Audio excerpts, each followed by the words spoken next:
우리 시간에 우리 셀라이프 말씀의 제목 하나님의 나라라고 하는 제목입니다. 우리 예수님께서 이제 오늘 말씀에서 보면 세 가지 비유의 말씀을 해주시고 계십니다. 예수님의 비유의 특징이라고 한다면 그것은 다 하나님의 나라에 대한 말씀들을 가지고 이제 비유로서 말씀해 주셨는데, 오늘 이 세 가지 비유도 마찬가지로 하나님의 나라에 대한 어떤 소망을 가지고 살아가는 우리 삶에 대해서 비유해서 말씀을 해주고 있습니다. 먼저 씨 뿌리는 자의 비유에 대해서 예수님은 제자들에게, 사람들에게 말씀해 주시고 난 연후에 오늘 그 말씀을 그 의미가 무엇인가 라고 하는 것에 대해서 풀어주고 계십니다.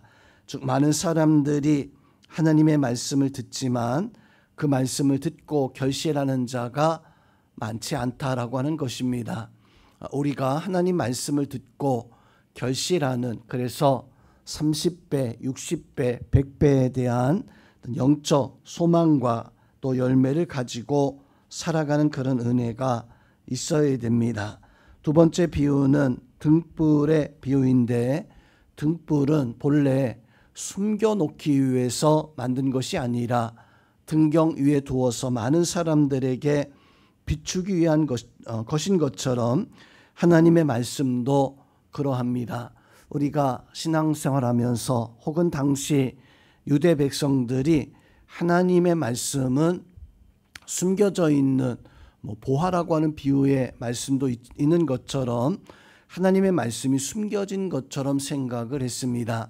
그래서 많은 수고와 노력을 통해서 이것을 찾아내야 한다라고 하는, 그래서 이것을 찾기 위해서 많은 신앙의 노력들, 바리새인들이, 서기관들이 이러한 노력과 수고를 통해서 그 진리를 찾아냈다라고 이렇게 여김을 받았던 것이 그 당시에 어떤 하나님의 말씀에 대한 생각이었습니다. 우리도 하나님의 말씀을 감추어진 보화로만 생각하는 것은 큰 잘못된 모습입니다. 우리가 하나님의 말씀은 밝히 찾아서 드러낼 수 있는 등불과도 같은 것이기에 우리가 말씀을 가까이 하고 또 말씀을 늘 묵상하면 마치 그 등불이 어두운 곳을 구석구석 비춰주는 것처럼 하나님의 말씀도 또 우리에게 깨닫게 되어지고 또 우리를 저 하나님의 나라의 비밀을 알 수 있게 하는 그런 비유의 말씀이 바로 등불의 비유입니다. 즉 우리는 말씀을 듣는 것에 또 그것을 묵상하는 것에 힘을 다할 때 마치 등불이 집안 구석구석을 비추는 것처럼 우리도 하나님 말씀 깨닫게 되어지는 은혜가 성도들 가운데 함께하기를 주님의 이름으로 부탁을 드립니다. 자, 마지막 세 번째 비유는 자라나는 씨앗에 대한 비유입니다. 농부가 씨앗을 뿌리지만 그 씨앗이 이제 뿌리 내리고 또 줄기가 나오고 꽃이 피고 열매가 맺게 되어지는데, 사실 농부는 어떻게 그렇게 되어지는지 알 수가 없어요. 마치 하나님의 말씀이 하나님 앞에 우리가 구원받는, 우리가 하나님 앞에 믿음의 삶을 살아가는 것이 이와 같습니다. 내가 하나님 말씀을 듣지만 그 말씀을 통해서 내가 하나님의 나라에 서기까지 하나님이 전적으로 우리에게 역사하여 주십니다.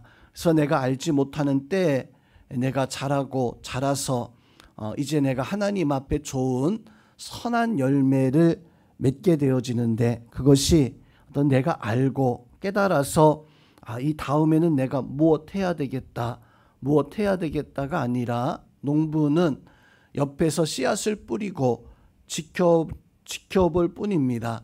하나님이 그 씨앗이 자라서 큰 열매를 맺게 되어지는 것처럼 하나님의 나라도 이처럼 우리에게 은밀하게, 그러면서 하나님의 은혜 속에 다가오고 있다라고 하는 사실을 자라나는 씨앗을 통해서 비유해서 말씀을 해주고 있습니다. 자, 오늘 본문의 말씀을 이제 그 내용과 어떤 배경, 어떤 이 말씀의 어떤 의미를 살펴보면 예수님께서는 이 말씀을 갈릴리 바닷가에 많은 사람들에게 들려주었었던 비유의 말씀들이었습니다. 당시 유대인들은, 당시 그 백성들은 그 메시아의 나라, 하나님의 나라죠. 하나님의 나라가 이제 현실 정치 가운데, 현실 어떤 삶 속에서 눈에 보일 수 있는, 분명하게 이렇게 나타나리라라고 이렇게 생각을 했습니다. 즉 메시아가 오면 이제 나라가 세워지고 그 나라가 뭐 로마나 그 당시의 강대국들을 대항해서 이제 하나님의 나라가 굳건히 세워지고 그 나라가 영원히 설 것이다라고 하는 그런 기대감을 가지고 메시아를, 하나님의 나라를 생각했었는데, 그런데 오늘 비유의 말씀들은 하나님의 나라가 결코 현실 정치와 어떤 현실적인 어떤 삶 속에서 이루어지는 것이 아니라 마치 씨앗이 밭에 뿌려졌을 때 그 좋은 밭에 뿌려진 씨가 열매를 맺는 것처럼 등불이 바로 비춰지게 되어지면 내가 등불의 어떤 비춰지는 것을 볼 때마다 느끼는 게 아니라 당연한 거잖아요. 그렇게 등불이 구석구석을 비추는 것처럼 무엇보다 자라는 씨앗의 비유의 말씀 통해서 하나님의 나라는 우리가 어떤 느끼고 어떤 보여지는 것이 아니라 내가 알지 못하는 사이에 점진적으로 이루어지는 것을, 그것을 예수님은 비유로서 사람들에게 말씀을 해주고 있는 것입니다. 문제는 사람들이 그것을 깨닫지 못하고 현실 속에서의 메시아, 현실 속에서 이루어지는 하나님의 나라, 현실 속에서 이루어진 어떤 하나님의 역사, 성도분 우리가 예수 그리스도를 믿을 때 잘 믿어야 됩니다. 오늘 이 백성들처럼 예수님에 대한 큰 소망은 있었지만 문제는 그 예수님께서 칼과 창과 방패 같은 곳으로 하나님의 나라를 이루고 또 하나님의 나라가 세워졌을 때 그 나라가 영원히 세상 만방에서 굳건히 설 것이다. 분명 어떤 그 하나님의 나라에 대한 소망은 있을 수 있겠지만 예수님을 잘못 알고 있는 것이죠.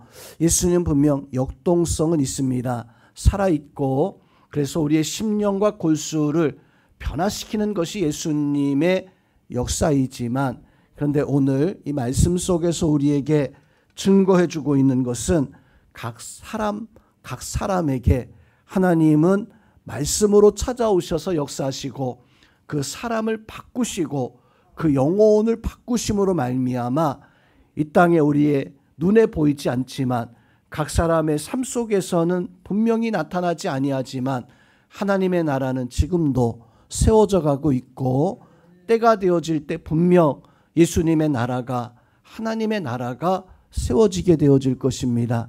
그러하기에 우리가 오늘 자라나는 씨앗의 비유처럼 우리는 그 나라를 소망하고 기다릴 때 하나님 언젠가 마치 겨자씨가 자라서 큰 나무가 되어지는 것처럼 우리가 원하고 소망하는 하나님의 나라, 예수님을 통해서 이루어질 수 있음을 깨달을 수 있는 그런 은혜 우리 성도들 속에 함께하기를 주님의 이름으로 축원드립니다. 자, 오늘 말씀 속에서 우리에게 주고자 하는 교훈이 무엇입니까? 바로 그것은 우리가 끊임없이 달려가라는 거예요. 또 우리가 반드시 바라봐야 할 소망을 바라보고 살아가라라고 하는 것입니다. 내 눈에, 내 삶에 미약하게 보인다라고 할지라도 밭에 떨어지는 씨앗이 겉으로 보았을 때는 길가, 돌자, 가시떨기 좋은 밭 똑같아 보입니다. 마치 모래 위에 지은 집이나 반석 위에 지은 집이나 똑같아 보이지만 그러나 분명한 것은 때가 되어지면 나타나게 되어진다는 것입니다. 우리가 똑같은 모습으로 신앙생활하는 것처럼 보여지지만 좋은 밭 위에 뿌려진 씨앗은, 그 신앙은 때가 되어지면 분명히 그 가치가 드러나게 되어져 있어요. 성도님, 지금 내가 가치가 별로 드러나지 않은 것처럼 보여져도 성도 여러분, 하나님의 말씀은 살아있는 말씀이고 능력 있는 말씀이기에 우리의 가치가 때가 되어져서 분명히 드러날 수 있다라고 하는 사실 믿고 깨닫고 살아갈 수 있기를 주님의 이름으로 축원드립니다. 그러기 위해서 오늘 이 말씀 속에서 우리는 하나님의 말씀을 다 이해하지 못한다라고 할지라도 마치 농부가 씨앗을 뿌리고 그 농부는 뿌리가 나오는 것을 연구하지 않아도 돼요. 줄기가 나오는 것을 연구하지 않아도 됩니다. 왜 꽃이 필까? 어떻게 그것이 열매로 바뀌어지게 되어지는 것인가? 몰라도 농부는 농사 지을 수 있습니다. 때를 맞춰서 농부가 해야 할 역할을 적절히 하게 되어지면 하나님이 하시는 거잖아요. 우리도 마찬가지입니다. 신앙생활 할 때 내가 어떻게 신앙생활 해야 될까라고 하는 것을 잘 연구하거나 그렇게 행하지 아니해도 하나님은 우리를 자라나가게 하시는데 내가 하나님 앞에 적절히 갖춰야 될 믿음의 모습을 갖춰서 하나님 앞에 살아갈 수 있는 것이 오늘 말씀에서 주고 있는 교훈이고 하나님의 역사입니다. 하나님은 우리를 보잘것없어 보여도 그 씨앗을 통해서 크게 하나님의 역사를 나타내는 것처럼 오늘 말씀 속에서 나는 어떻게 살아가고 있는가, 나는 그 말씀 앞에 하나님의 역사 앞에 어떻게 어떤 신앙의 모습을 가지고 있는가.